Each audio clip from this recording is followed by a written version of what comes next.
In this video, we'll see how to work on the spelling and grammar. The topics given here are spelling and grammar, thesaurus, and also for the word count. The three topics we have. Let us start with spelling and grammar. By mistake, if you have done any spelling mistakes, Word will help you to find those mistakes and give you the suggestion self.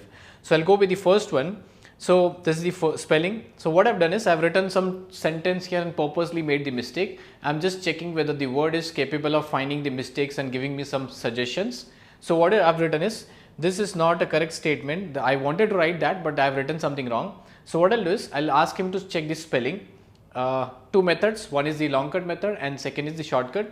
So I'll go to review tab and you see that's a proofing. I'll click on this spelling and grammar. So it gives me a floating dialog box. Here is spelling. So the other method is you can just press F7 from a keyboard and you'll get this dialog box. F7 is the shortcut to bring this spelling dialog box. So wherever my cursor was there, it started checking the spelling from that place. So it selected that text, that is SI, and it says SI is nothing a word. You see there's an underline done. It says these are the different words which you can use.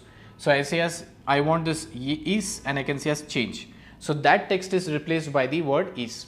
Second, it says as NQT. There is no word like NQT. You can use some other word that is not. Okay, I can say as change.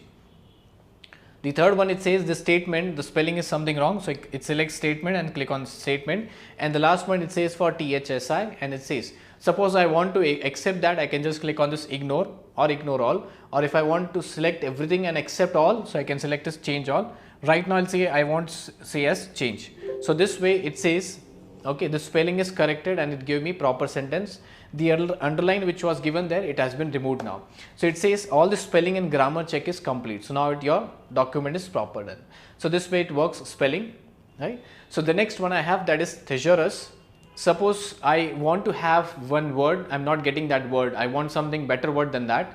I've written here as today is a beautiful day. So if I want some other word related to beautiful, what I can do is I can just keep my cursor at that place, right? I want some more different words. So I'll just keep my cursor and I can select this option as thesaurus and it gives me a dialog box, similar dialog box, and it says instead of beautiful, you can use all these words related to, depending upon what you're looking for. You can use lovely, attractive, good looking, gorgeous and so on. So let's say if I select here some word, if I want some word, let's say if I want lovely from here, I can just click on this place like this and I can say as insert or copy, either of the options. Insert means instead of this word, the text will come there as lovely, or copy means if you want to insert some other sentence, today is beautiful or today is lovely day, you can still write it. That is for copy.